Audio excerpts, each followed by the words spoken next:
All right, and we are live. Welcome, everybody, to another edition of Deconversion Stories. And today I'm talking with my friend Ed, who's also known as Phukaduc, which is great, on Twitter. And I have a link to his Twitter below if you want to follow him, because he does post some pretty cool stuff once in a while. And also, I started up a PayPal me in case anyone, out of the generosity of their hearts, wants to help me get this channel even more improved. As you can see right now, I'm using my SD camera because my HD camera cannot be handled by this computer. So my new computer is on the way, but it did cost me, with all the warranty stuff and extras, it cost me over $3,500. So whoa. It's gonna, knocked a hole in my wallet for a little bit. So any donations would be totally appreciated. And then you could say, hey, I helped that 604 guy get his channel even better. Anyway, I might actually start up a Patreon at some point. But Ed, let's talk a little bit here about your deconversion. Like, take us back, I guess, to some of the earliest times you can remember, sort of thinking to yourself that this religion stuff was nonsensical, and then you take us through your journey to becoming an atheist that you are today. Okay. Well, basically it started, I've had to look back, and I keep finding little bits and pieces here and there, a little farther back and a little farther back, that contributed. The one thing that I remember started it all was I'd really gotten to the end of my rope back around 2015, 2016. And as far as trying to find a vocation, I mean, I've done lots of things.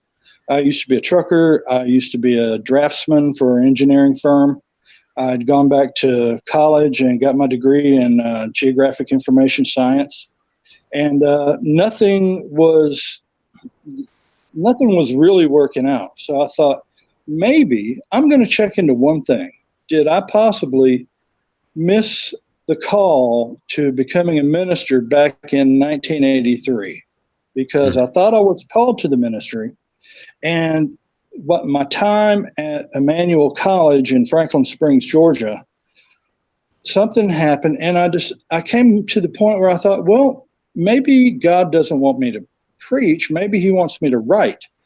And it wasn't long after that I pursued journalism. Okay. It's been a really twisty road, let me tell you. So back in 2016, I decided, okay, what if I missed that? What if I missed and messed up? So I started pursuing that. And I got involved with a church here in Greenville.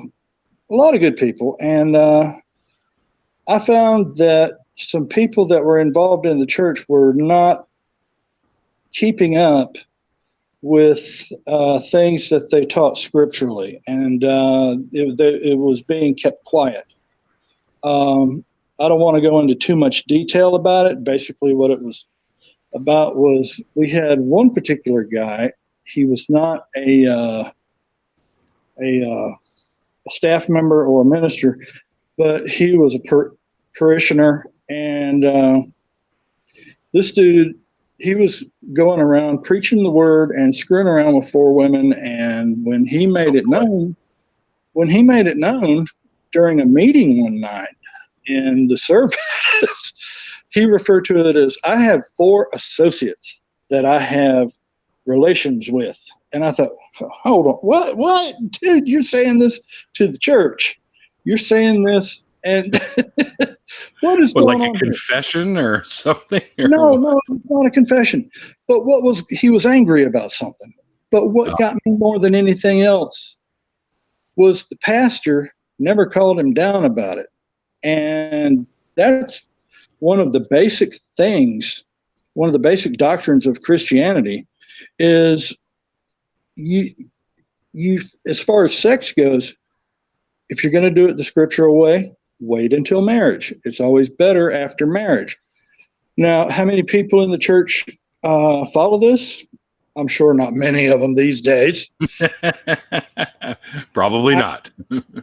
I tried to follow it and became the most sexually frustrated person on the planet. And that was another thing. I broke away from that church that night, and I thought, maybe this thing about sex is pretty fucking messed up. And so I just decided I'm going to walk away from this.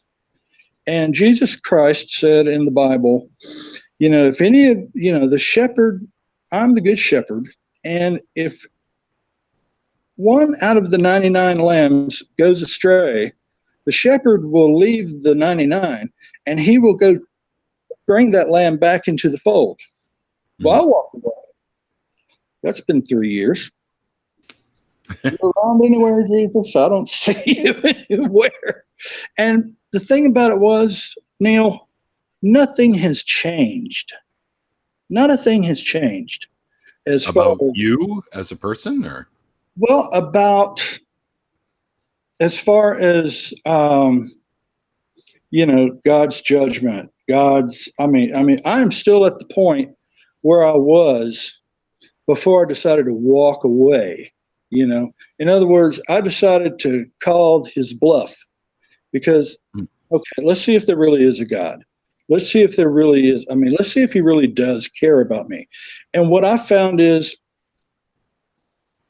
the only thing that I've ever seen the Bible work for or scriptural doctrine work for were the people that were preaching it, and they were lining their pockets with it. So after 36 years of that, donating to the church, trying to be a good steward with the things that I'm told to be a good steward with, I'm finding out after 36 years, nothing has made a difference in my life.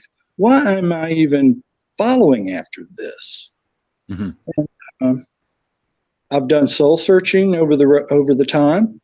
I know part of it has probably a lot to do with the fact, and I'm not blaming my dad. My responsibility. Okay. I decided to take responsibility for my life and my actions. But I think maybe part of the problem was seeing that my dad was a Christian. I wanted his approval. Back in 1980, it's not uncommon to want the approval of your parents. Yeah. So, from 1980 on, I decided if I'm going to go with this thing, I'm going to get as deep into it as I can. Big mistake. But some of the other things that helped me to look back was the fact that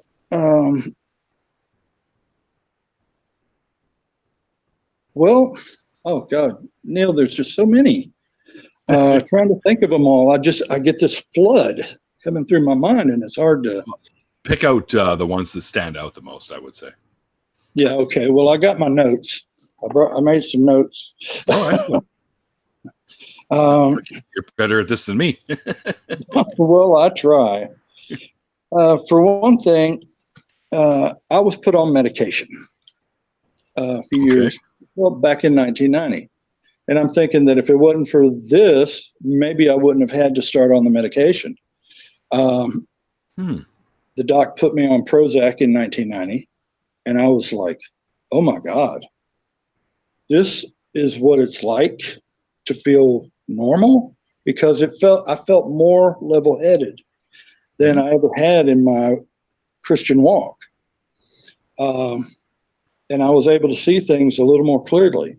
And I was able to see things in churches, even back then, which I didn't recognize then. But there's just, oh man, it helped me get leveled out. Okay.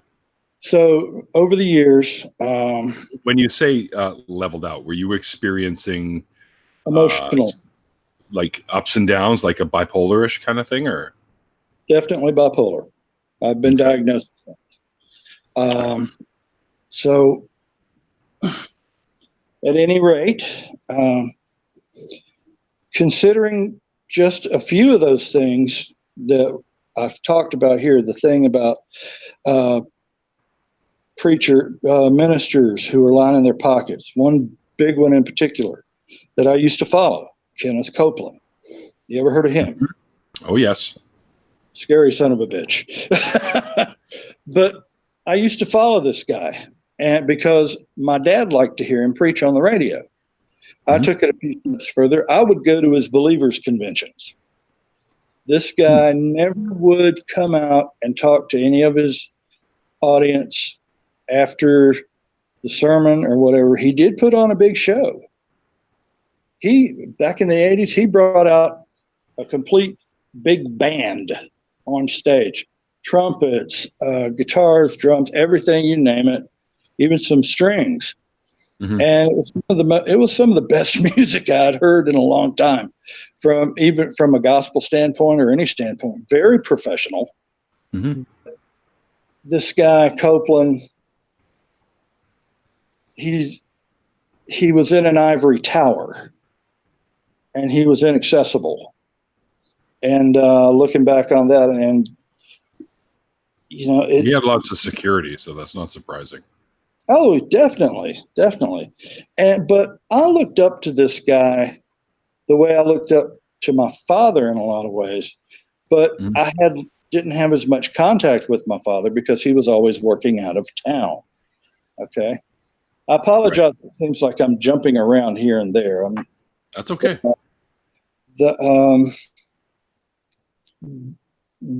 I've heard of others that have come out since then that were, screwing things up. We all know about Jim Baker.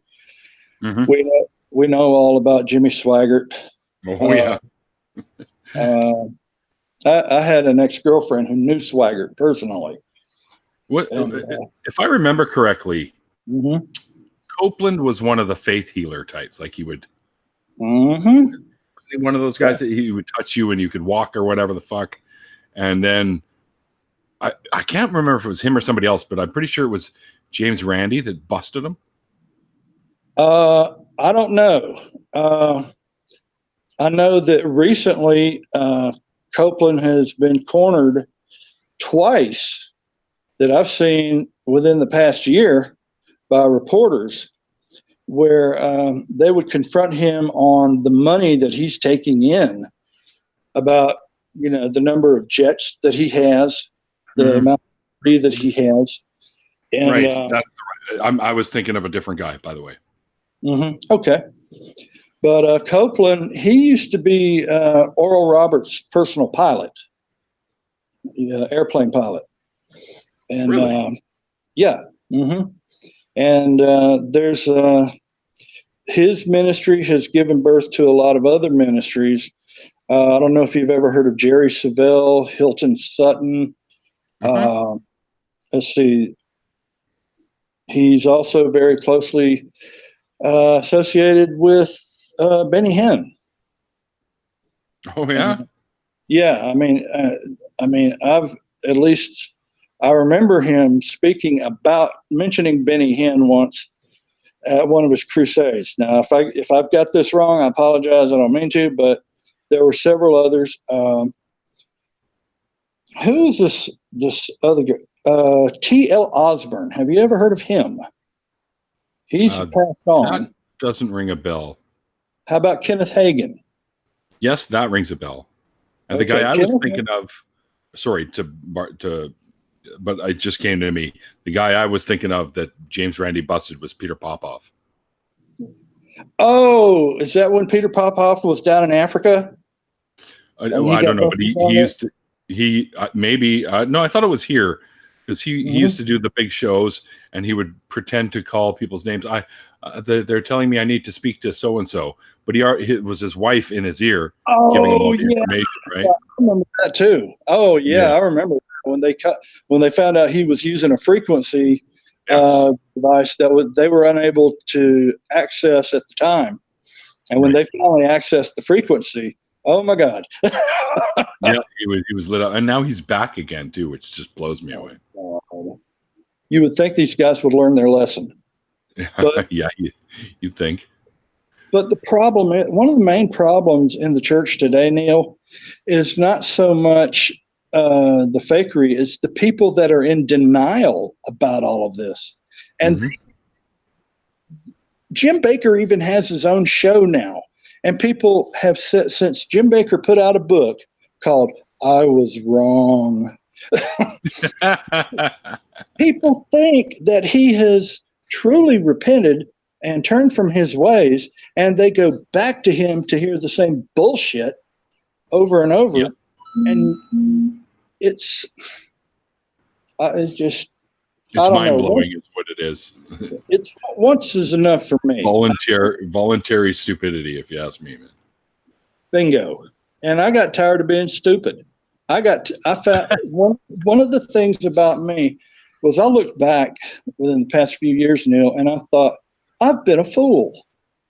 I have been a voluntary fool for all of this stuff because I see other people out there who aren't falling for it.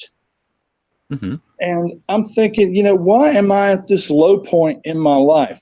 And since I walked away from it all, I'm finding steps going upwards.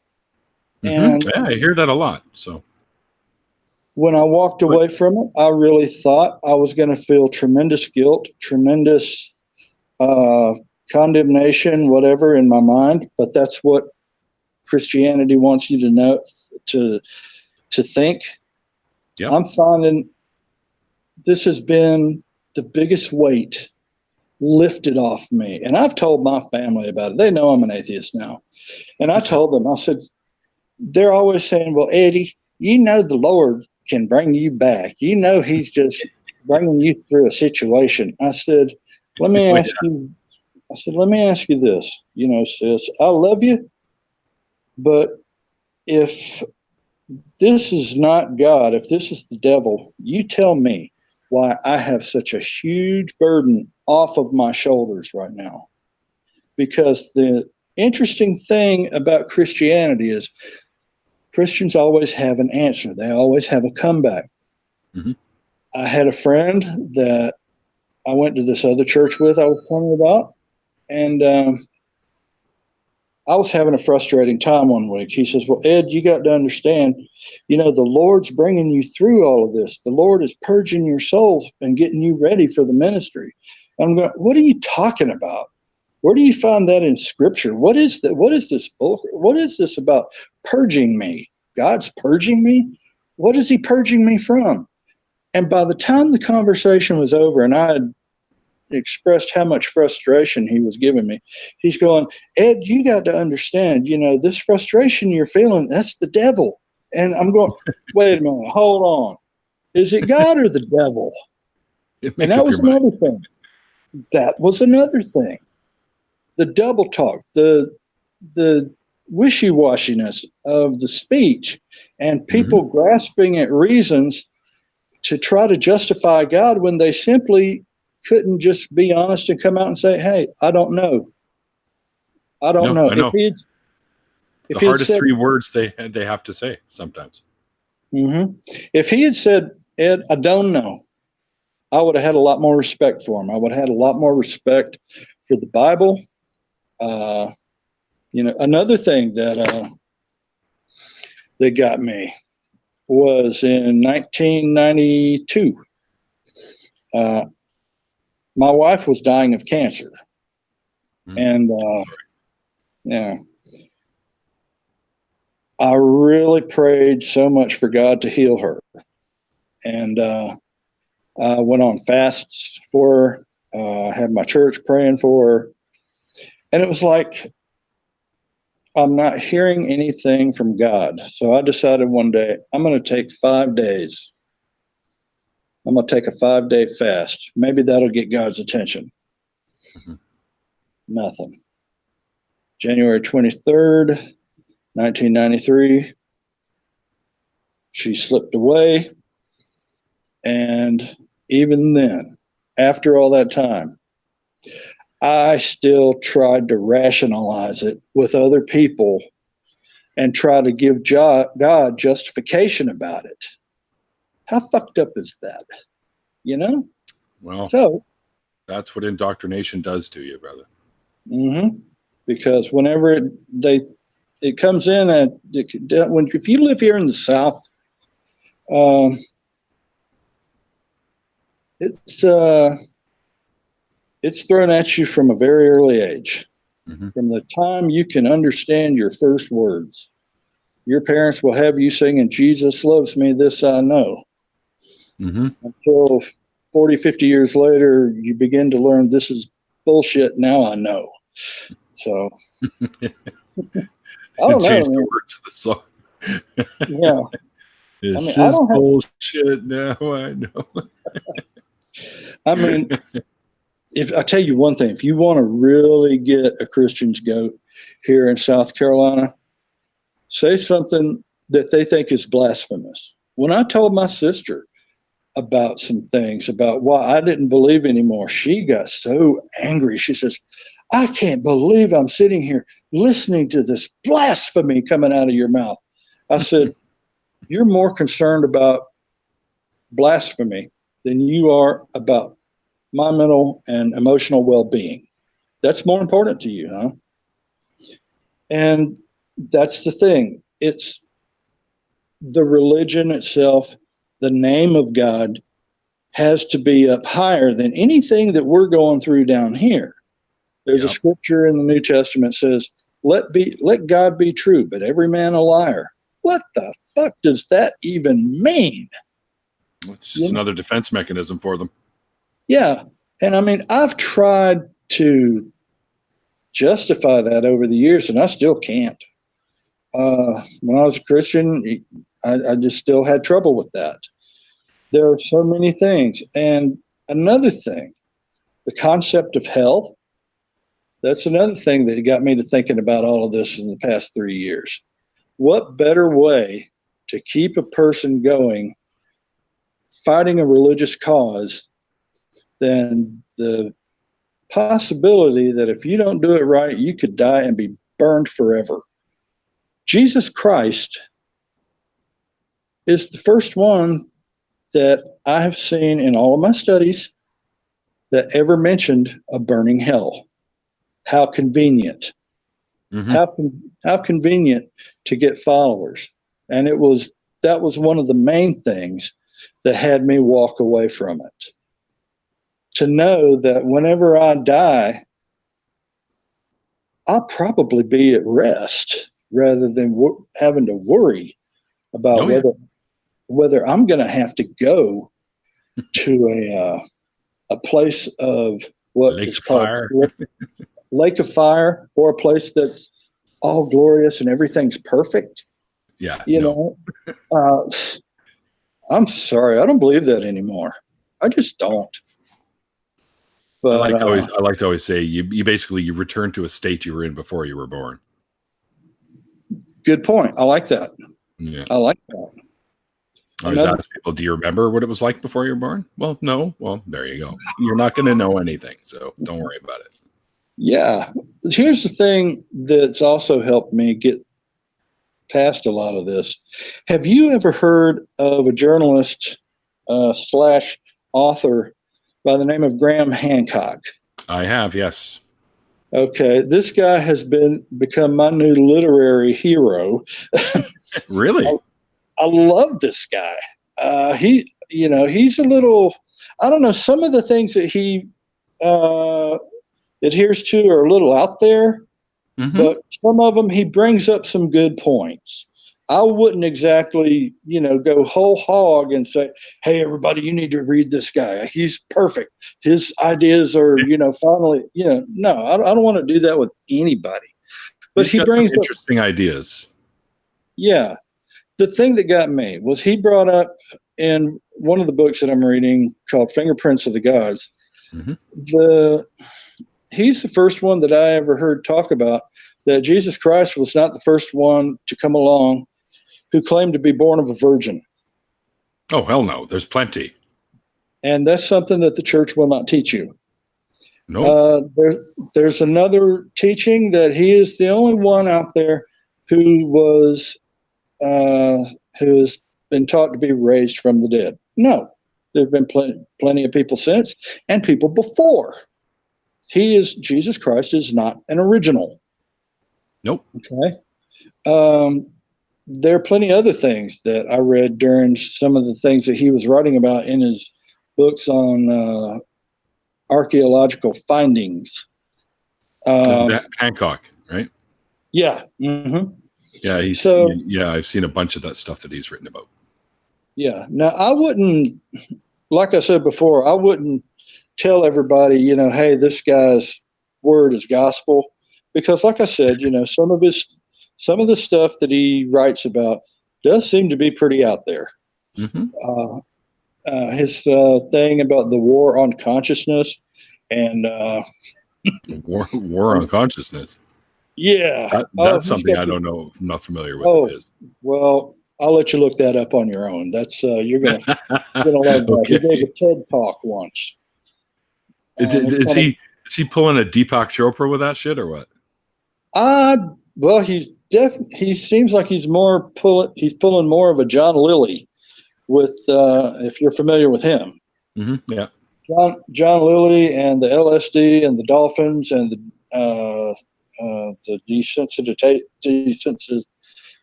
those tanks you get in where you don't feel anything. Deprivation tanks. Sensory deprivation tanks. Yeah. And I've been in one, by the way. They're fucking trippy. I would love to. I've been wanting to get in one ever since I heard about this shit. I told me I was in there for, I think, about 50 minutes, and I could have swore I was in there for about an hour. Wow. Yeah, okay. Awesome. But anyway, well, that's another thing about Christianity. If you were to get into something that's relaxing, like one of those things, or yoga is not godly because it espouses something from another religion. And I'm serious, man. These people. I've seen some pretty good yoga pants. Yeah. You know what I mean? Yeah. Well, I've seen a few of them that look pretty good in a church service too, man. Well, there you go. Like, hey, babe, I hate to see you go, but I love to watch you walk away, Well, yeah, I know. Well, now we're just being pigs. Yeah. Well, we're men, guys. Sorry about that. It happens from time to time. Right? Oh, that's all right. Okay. So anyway, those were just some of the things that had me walk away from it. The fact that, Neil, things come to me a lot slower than other people do. I'm not as quick to realize something as other people do. My perception, I'll be honest, I hate to admit this, but I'm kind of slow. And you don't come across that way, if that helps. Well, that's because I've been rehearsing for this broadcast. Okay. Well, I've been studying some of the notes that I wrote down. Sure. And I mean, you're a pretty good guide too. But if you got any questions, go ahead, man. I'm all ears. I'll try to answer them the best way that I can. The last thing I want to say is about me being slow is that when I finally did realize that people catch on to things a lot quicker than I do, people that are younger than me, and it's been that way all my life. Wow. I don't know why it is. I've been that way all through school from first grade on up. Could be multiple reasons. You could just be more convinced than you realize of certain things, and that's why it takes you a little bit longer. Because I've often heard Mr. Dillahunty say that you don't really, and I agree with him, you don't choose what you believe. You're either convinced by something or you're not. So it's not really a choice. You just become convinced of whatever information is being given to you. And religion is like that because you're born into it. Like if you were born in India, you're more than likely you'd be a Hindu right now and not a Christian. Or now you're an atheist, obviously, but up until that point, right? So it's location, it's indoctrination, and it's information that's coming from people that you love and trust. And you want to think that they're not going to bullshit you, but they were bullshitted too, so they're just passing that bullshit along to you, right? So you end up stuck in it. But you did find your way clear, so don't consider yourself to be slow. You may not just be as quick to jump to those conclusions, maybe, but you don't seem that way to me at all. So, well, I've always been one to investigate things, and if I see something where there's a problem with something somebody's saying, I will try to get out there and say, "Hey, wait a minute, correction. Forgive me for being so anal about it, but part of what you're saying is right, but that little bit you just threw in there is throwing the whole thing off." That's one thing I like about journalism is one little factoid or one little mistake can blow a whole story. Yep. I had my ass handed to me at the University of South Carolina when I worked on the paper down there. Ozzy came through, and this was when I was a Christian too. I came that close to getting an interview with the dude, and I had coffee and muffins with him, if that helps. Really? Oh, yeah. I'm jealous of you. I'll tell you that story when you're done. All right. Let me break this down real quick. Nutshell. Queensryche was opening the show for Ozzy. I came back that night, did the story. I checked with a few people and asked them. I said, "Wait a minute, where's Queensryche from?" And I asked the people. I needed a reputable source, so I went over to WUSC, the radio station that we have, and they were pretty reputable about everything. I said, "Hey, you guys, where's Queensryche from?" And they told me, and I wrote it down. And the next day in the newspaper, I found out they're not from Minneapolis. No, they're from Seattle. Exactly. My editor put up a huge banner on the wall, and in bold black letters had it printed out. Queensryche is from where? Seattle. Thanks, guys. Something small like that. People say, "Oh, well, big deal. That's just you made a mistake." No. The University of South Carolina at the time was the third most reputable news journalism school in the country. We scooped our state newspaper several times. I put a dent in their reputation that way. That's because not good. That? Because of that. They stuck the story on the front page because it was more about Ozzy than it was Queensryche. But nonetheless, I made a mistake. I did not check more than one source. That's where the problem came in.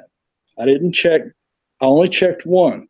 And I'm telling you something in the field of journalism. If you don't get your shit together, you could wind up like Brian Williams or Connie Chung or Dan Rather whenever they had their asses handed to them. And you got to be careful with shit like that. You have to check your sources. Of course. That's what they want to report the truth, obviously, right? So exactly. Any mistakes are going to look bad on them. So you take your lumps, Ed. You take your lumps. That's all you can do. Yeah. But this is also back in the 90s. I think it was 91, I believe. I was working at a record store in the mall called Sam the Record Man. It was actually a big chain across Canada. I remember those. Yeah. And the big one in Toronto had the two great big records neon sign out front. And I don't remember that one. I never got over Toronto that much, or that particular part of Toronto. I was on Yonge Street. They re-rose it again as a memorial thing in a different location, but it's back up again. But anyway, I was in the store, and it was myself and one of the other guys I work with. We're both just marking or pricing out CDs and tapes because they still had cassettes at that time, although they were on the way out. And we had cassette bargain bins where people could dig through and look for stuff. And this guy comes in, and he looks like he's wearing tatted jeans and a kind of like a dress shirt, but it was plaid and it was just hanging out of his pants. He had long, greasy blonde hair, and I'm like, wow. I'm like, Darren, keep an eye on this guy because he's digging through the bargain basement tapes, and he pulls one out. And he looks at it and he goes, "Oh, cool!" And then he puts it in his pocket, and he runs around and he starts digging through the regular tapes looking for a specific album. Anyways, what he found in the bargain basement tape box was an old what's her name from Fleetwood Mac? Stevie Nicks. Yes, Stevie Nicks' greatest hits. And then he pulled out another album that was a band that Ry Cooder had put together called the Archangels. Oh, wow. Fantastic album, by the way. Mm-hmm. So he brought those two up and he pops them down and goes, oh, okay, you found what you're looking for? I go, yeah, I can't believe the Stevie Nicks' greatest hits is in the bargain bin for like $5. You know, I was like, because this is one of her best-selling albums. But I guess they had like a huge run of cassettes. And of course, being that cassettes were being phased out at the time, they just wanted to get rid of them. So, so we bought those two. And I'm like, cassettes though? Like, why cassettes? We have CDs and shit now. He goes, yeah, but right now I'm on the road and all I brought was my Walkman. So, yada, yada. And then he pops down this fucking platinum Visa thingy on the table. Oh, shit. and it says Zachary Philip Wilde. And I'm like, wait a minute. Oh, my God. Like, wait a second. Are you like Zach Wilde as in Ozzy's guitar player, Zach Wilde? Goes, yeah, that's right. What are you doing in Richmond in a mall? We're actually recording around the corner at this guy's studio. This is in-house studio. And I go, oh my God, that must be Paul. Because I knew the guy who ran the place, right? So anyways, I think that was his name. It was either Phil or Paul. I can't remember. This is a long time ago. But anyways, I go, is Ozzy with you? He goes, yeah, we're just having the coffee and muffins over around the corner at the muffin break. And I'm like, hey, Darren, I'm going on my break. And I went around and I met Ozzy and shot the shit with him for a few minutes and Zach and stuff. Yeah, it was pretty cool. That's fantastic, man. God, I spoke to him for about 10 or 15 minutes, but they had to take off and go. I think they were working on that Mama, I'm Coming Home stuff. That was about that time. But, wow. Yeah. Oh, wow. Yeah, it's pretty cool. That's fantastic. That would have been great. That would have, get to meet Ozzy. If I had a god, it would have been Ozzy. Because Sabbath is my all-time favorite band, especially the Ozzy years, right? Mm-hmm. Well, I think I've got a new one now. Her name's Samantha Fish. I don't know if you've ever heard her play guitar. Oh my God. Nope. This little blonde-haired woman, she plays guitar like Stevie Ray Vaughan, and she wails like Aretha Franklin. Wow. Yeah. She plays like Stevie Ray, really? Oh, gosh. Yeah. I'm not exaggerating. Hang on. I got to write this down. I got to look this shit up. Samantha Fish. Fish is in like the ones that swim in the ocean? Yeah. Mm-hmm. Okay. All right. I will look that up, definitely. All right. Stevie Ray is up there in my top 10 as well for guitar players. She does a lot of electric blues.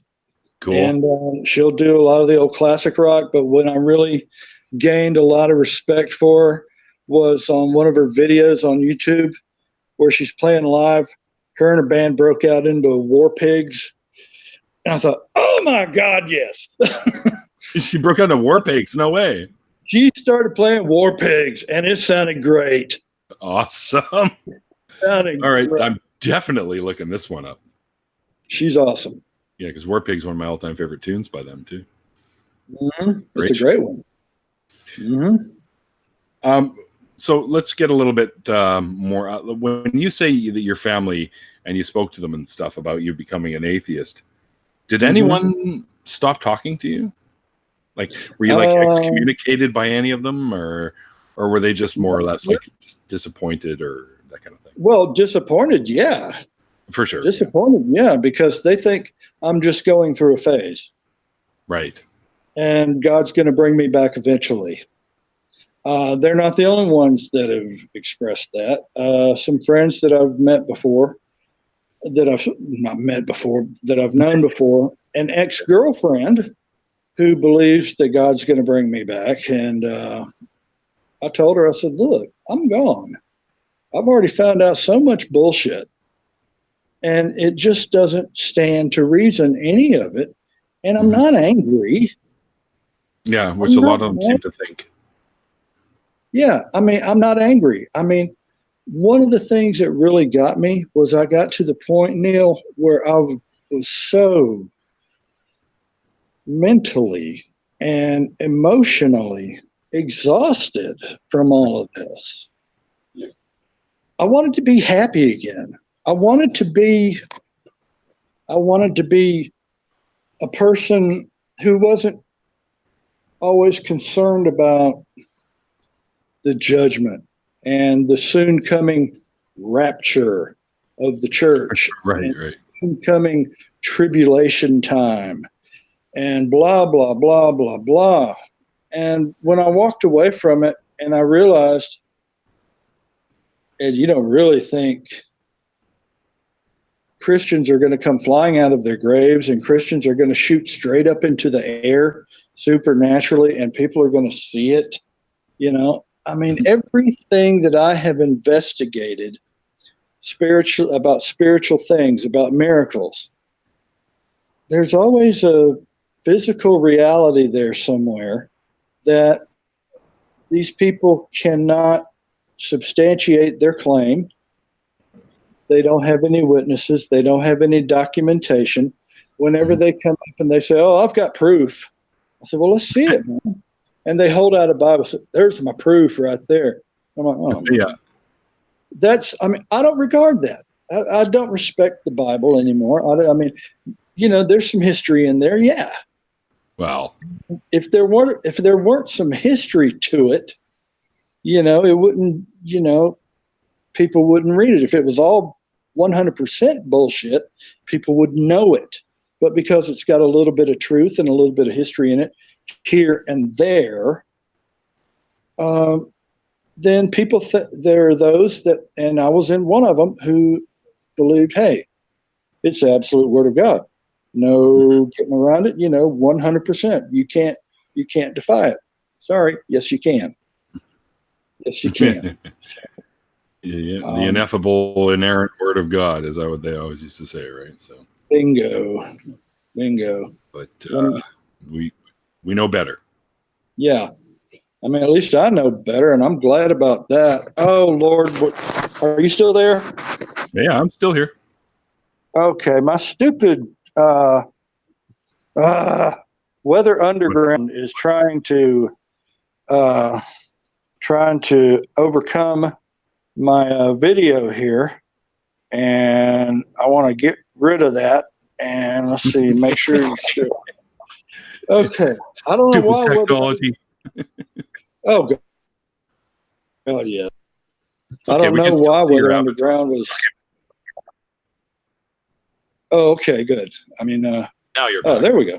I think. Okay, great.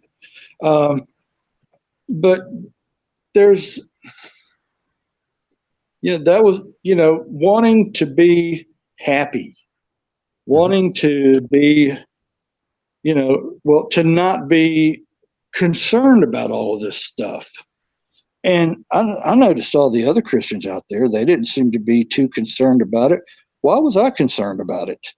You know? And I thought, okay, well, maybe I'm taking it too seriously. And when I stopped taking it seriously, I began to see through the bullshit.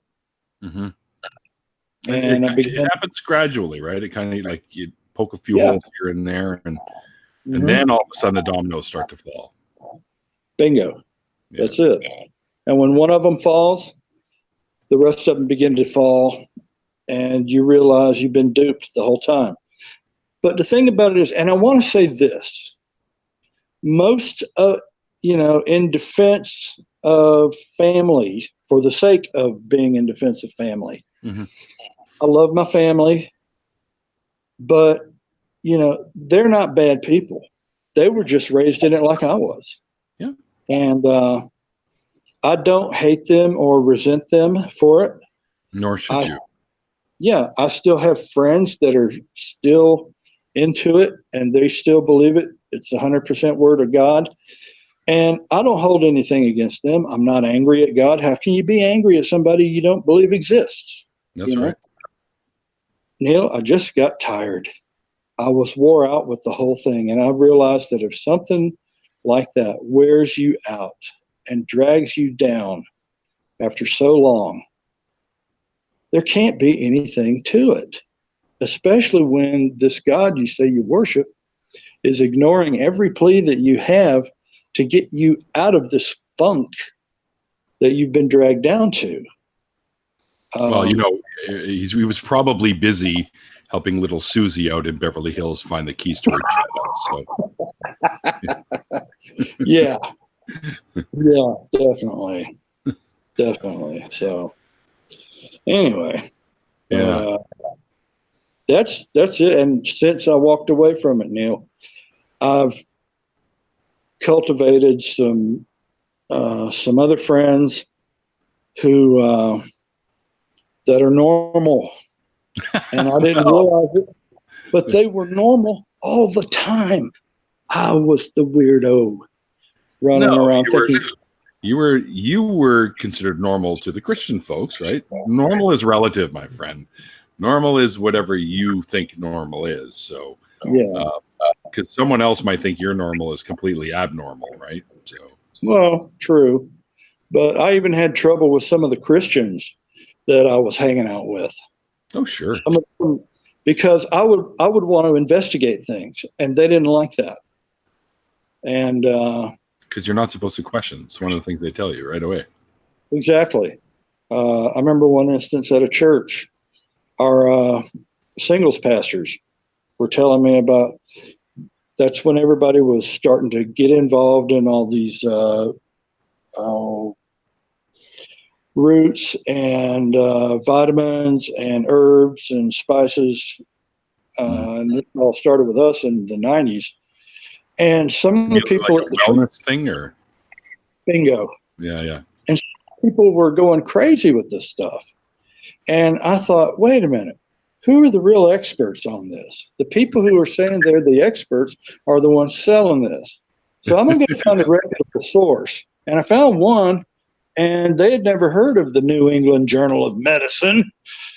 But when I started digging around in the New England Journal of Medicine and looking up things on some of the herbs and some of the things that were being espoused as being life-giving drugs or whatever they wanted to call it, I brought it to I made some copies of it, and I brought it to the attention of our singles pastors, and I said, look, the New England Journal of Medicine says this about your herbs. It says if you take too much of this, it's dangerous for your body. And they're going, well, Ed, other people have their opinions about this. No. This is not opinion. This is verified, documented evidence from the top authority that you can find on medicine in the country, probably or whatever. Yeah, they didn't want to listen. Of course they not. So you're attempting literally to take money out of their pockets, Ed. Come on. Well, yeah, and of course, that's not faith. If you don't believe in these natural things, where's your faith? Why would you want to go put your money into these artificial drugs that are put out by Big Pharma? And I'm going, because some of those drugs that Big Pharma put out actually work. Yeah. Sorry, but antibiotics. I have some conspiratorial type friends that talk like the same way about that sort of shit. So. Yeah. And God love them. Well, I love them, not God, but I mean, those people I'll put it this way. Bless their hearts. They don't mean to be so ignorant, but they are. And I don't mean to, I'm not trying to look down on anybody. No. A lot of these people are still, if they'll listen. Yeah. If they'll listen. So. Yeah, it can be tough, man. Yeah. They don't want to listen to you if you've got more education than they do either. Well, because you scare them if you're that, if they know something like that about you, you basically you put them in a defensive posture when you have or know more than they do about that stuff, right? So, well, I try not to. I usually try when I approach them.